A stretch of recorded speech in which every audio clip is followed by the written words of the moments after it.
అత్యాధునిక టెక్నాలజీతో నడుము మరియు వెన్నునొప్పికి treatment Tejas spine care Somajiguda Sainikpuri Gachibowli.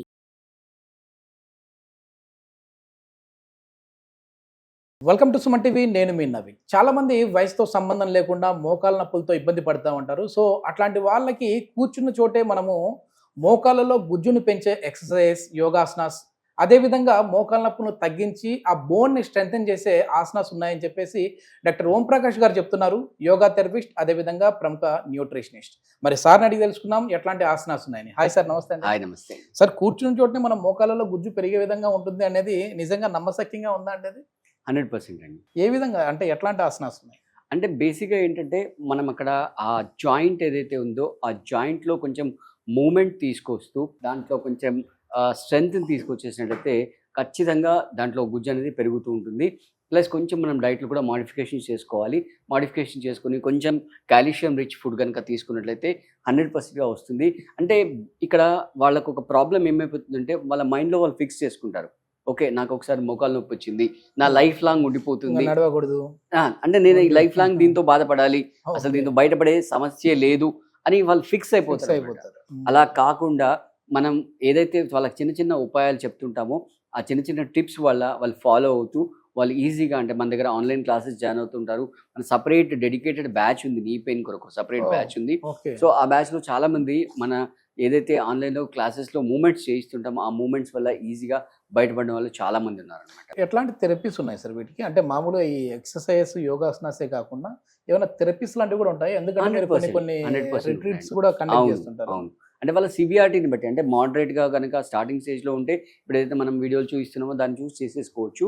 మనకు ఆఫ్లైన్లో 3 days 6 days in house programmes ఉంటాయి. ఆ ప్రోగ్రాంలో వాళ్ళ సివియారిటీని బట్టి వాళ్ళకి ఎలాంటి థెరపీస్ ఇవ్వాలి అనే దాన్ని బట్టి డిఫరెంట్ థెరపీస్ మనం యూస్ చేస్తూ కంప్లీట్గా వాళ్ళు దాని నుంచి బయటపడడానికి మనం హెల్ప్ చేస్తూ ఉంటాం. సో ఈ థెరపీస్లో అన్నిటికంటే చాలా ఇంపార్టెంట్ అనేది మడ్ థెరపీ అనమాట. తర్వాత ఆయిల్ మసాజ్ చేస్తుంటాం. ఫిజికల్గా వాళ్ళు మన సెంటర్కి వచ్చినప్పుడు మనం వాళ్ళకి ఆయిల్ థెరపీస్, మడ్ థెరపీస్ అనేవి చేస్తూ ఉంటాం. దానివల్ల వాళ్ళు ఈజీగా ఆ పెయిన్ నుంచి బయటపడే అవకాశం. ఓకే, ఒకసారి ఇప్పుడు మనము మన మోకాళ్ళలో గుజ్జును, అంటే కార్టిలేజ్ని ఏ విధంగా మళ్ళీ పునరుత్పత్తి అవుతుంది అనేది ఆసనాస్ ఎట్లాంటివి ఉన్నాయో చూద్దాం. చాలా సింపుల్ అండి. మీరు దానికి పెద్ద కష్టపడాల్సిన అవసరం లేదు. మీ దగ్గర ఒకవేళ ఇలాంటి యోగా బెల్ట్ ఉంటే సరిపోతుంది. ఒకవేళ ఇది లేకపోయినా సరే మామూలుగా కాటన్ చున్నీ ఉన్నా కూడా సరిపోతుంది. దేనైనా యూస్ చేసి మనం చేసుకోవచ్చు. సో ఎలా చేద్దాం అనేది మనం చూద్దాం. ఒకవేళ మీరు బెల్ట్ యూస్ చేసినట్టయితే మీరు ఈ విధంగా ఈ పాదానికి ఈ బెల్ట్ని ఇలా లాక్ చేసేసుకోవచ్చు. ఓకే, ఒకవేళ బెల్ట్ లేకుండా చున్నీ ఉంటే కూడా చున్నీతో నాట్ చేసి చేసుకోవచ్చు. దీనివల్ల ఏమవుతుందంటే మీకు మంచి గ్రిప్ వస్తుంది. సో ఈ విధంగా ఈ పాదాన్ని ఒక 1 feet పైకి ఎత్తి పట్టుకోండి. ఇలా ఎత్తి పట్టుకున్నప్పుడు మీరు చేయాల్సింది ఏంటంటే ఈ పాదాన్ని లోపలికి ప్రెస్ చేయాలి, రైట్? పైకి లాగాలి, ప్లస్ లోపలికి ప్రెస్ చేయాలి. అండ్ సేమ్ టైం మీ నీ అనేది బెండ్ అవ్వకుండా ఉంటే చూసుకోండి, నీ స్ట్రైట్గా ఉంటే చూసుకోండి. మనం నీ జాయింట్ పైన రైట్ పైకి లిఫ్ట్ చేస్తున్నాము, స్ట్రైట్గా పెడుతున్నాము, అక్కడ నుంచి పుష్ తీసుకొస్తున్నాము. సో దీనిపైన మొత్తం స్ట్రెచ్ అనేది అవుతుంది.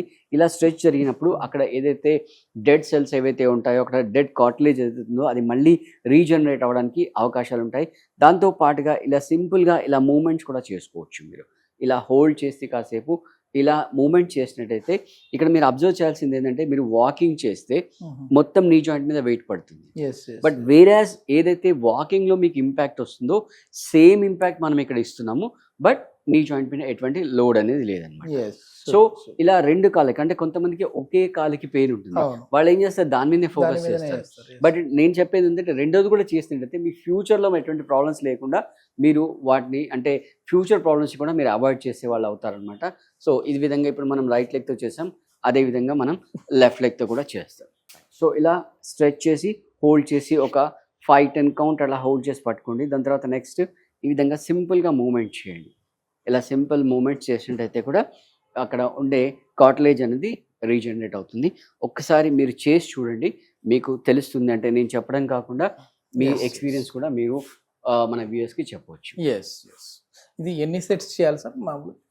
అంటే ఒక 3+3 6 సెట్స్ స్టార్టింగ్లో చేసుకోవచ్చు. సో మీరు నోటీస్ చేస్తారా, ఇక్కడ నుంచి ప్రెజర్ అంతా కూడా నీ జాయింట్ మీద పడుతుంది.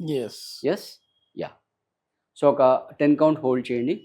1 2 3 4 5 6 7 8 9 10.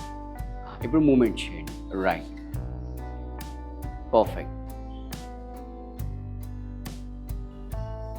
ఇది కింద కూర్చోలేని వాళ్ళు చైర్లో కూర్చొని కూడా చేయొచ్చు హ్యాపీగా. Yes. Right. So leg change చేయండి మళ్ళీ. ఇది కాఫ్ మజిల్ పెయిన్ ఉన్న వాళ్ళకి కూడా యూజ్ అయ్యేలా ఉంది. calf muscle ఎందుకంటే pain చాలా ఉన్న- వరకు మనకి ఇక్కడంతా కూడా మూమెంట్ మూమెంట్ వస్తుంది, ఆ Right. టైట్నెస్ వస్తుంది. రైట్. యా. 10 కౌంట్ హోల్డ్ చేయండి.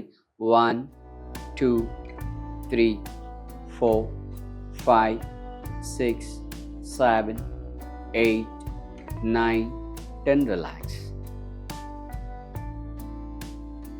ఇప్పుడు మూమెంట్ చేయండి. ఎస్.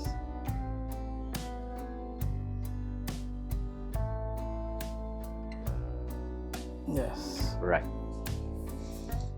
ఎస్. చాలా వరకు ఇది ఏంటంటే సార్, ఇప్పుడు ఈ కాఫ్ మజిల్ పెయిన్ ఉన్న తర్వాత వచ్చేసేసి నిద్దట్లో పిక్కలు పట్టేస్తాయి అని అవును. అంటుంటారు కదా, అట్లాంటి వాళ్ళకి కూడా యూజ్ అయ్యేలా. యూజ్ అవుతుంది. అంటే ఈ నీ స్ట్రెంత్ తో పాటు ఎక్స్ట్రా యాడ్ ఆన్ అనుకోవచ్చు. ఎగ్జాక్ట్లీ. సో మీరు మీ దగ్గర ఈ బెల్ట్ లేదు అని ఎటువంటి కంగారు పడాల్సిన అవసరం లేదు. మీకు అవకాశం ఉంటే బెల్ట్ తెచ్చుకొని యూస్ చేయండి. లేదు అంటే ఈ విధంగా ఇందాక చెప్పినట్టుగా కాటన్ చున్నీ ఉన్నా కూడా సరిపోతుంది. అంటే సింథటిక్ కాకుండా కాటన్ చూసుకోండి. సో ఒక ఎండ్కి ఆ పాదం దగ్గర నాట్ వేసేసేయండి. నాట్ వేసి ఇందాక చెప్పిన మూమెంట్స్ అన్ని కూడా హ్యాపీగా చేసేసుకోవచ్చు. మామూలుగా మనకి కార్టిలేజ్ కావచ్చు, సైనోవెల్ ఫ్లూయిడ్ కావచ్చు, ఇంక్రీజ్ అయ్యే విధంగా ఎట్లాంటి ఫుడ్ తీసుకోవాలి సార్? సాల్ట్ కంటెంట్ అనేది తగ్గించేసేసుకోవాలి. అండ్ మనం తినే ఫుడ్లో మంచి కాల్షియం రిచ్ ఫుడ్ తీసుకోవాలి. ప్రకృతి మనకిచ్చిన వరాల్లో ఒక మంచి ఫుడ్ ఉంది. ఆ ఫుడ్లో చాలా చాలా రిచ్ కాల్షియం ఉంటుంది. అదేంటో తెలుసా మీకు? అన్ని ఆకుకూరల్లో ఉంటుంది. యా, అన్ని ఆకుకూరలో ఉంటుంది. మీరు చెప్పింది కరెక్టే. బట్ మళ్ళీ ఆకుకూరలో కూడా ఒక రారాజ్ అనమాట. అంటే ఆకుకూరలను రాజు అనుకుంటే దాంట్లో మళ్ళీ రారాజ్ లాగా ఒక కూర ఉంటుంది.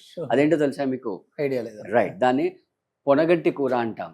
అసలు Okay. విలేజెస్ అయితే వాళ్ళ పొలాల గట్ల మీద అలా పెరుగుతుంది అనమాట. వాళ్ళు తెంపుకొని తీసుకొచ్చేసి వండేసుకుంటూ ఉంటారు. దాన్ని Okay. పచ్చడి ఇది కూడా మామూలుగా చేసి. ఐకి మంచిది అంటుంటారు కదా యా, దీంట్లో రెండండి, కాల్షియం రిచ్, విటమిన్ ఏ కూడా రిచ్ అనమాట. ఓకే. ఆకుకూరలన్నీ కూడా కంటికి మంచి. దాంట్లో ఇది vitamin A rich, at the same time calcium కూడా చాలా రిచ్ ఉంటుంది. సో ఎదిగే పిల్లలకి అంటే బోన్ స్ట్రెంత్ అంటే ఆ స్కెల్టల్ పెరుగుతుంది కదా, వాళ్ళకి కానీ ఇలా ఏజ్లో ఉన్న వాళ్ళకి కూడా ఇలా చేసుకుని తింటే చాలా చాలా మంచి ఫుడ్ అనమాట. మీరు దాన్ని ఏం చేస్తారు అంటే దాంట్లో కాస్త పప్పేసి చేసుకుంటారా లేదా ఫ్రై చేస్తారా, ఏం చేస్తారు? కొంచెం టేస్ట్ అంత నచ్చదు, కొంచెం మనం యాక్సెప్ట్ చేయలేము. బట్ స్టిల్ అదొక మెడిసిన్ కాబట్టి దాన్ని మనం అలా తినేస్తే మంచి కాల్షియం అనేది బాడీకి అందుతుంది అనమాట.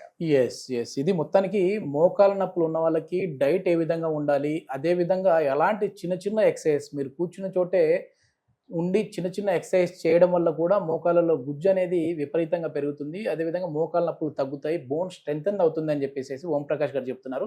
ఇంకా ఇట్లాంటి టెక్నిక్స్ అన్ని కూడా తెలియాలి అని అంటే ఓం ప్రకాష్ గారితో ఆన్లైన్ ఆఫ్లైన్ క్లాసెస్ కూడా కండక్ట్ చేస్తుంటారు, మీరు పార్టిసిపేట్ చేయొచ్చు. సార్ కాంటాక్ట్ నెంబర్ ప్రొవైడ్ చేస్తున్నాం, మీరు నేరుగా వారితో మాట్లాడచ్చు. Thank you sir. Thank you.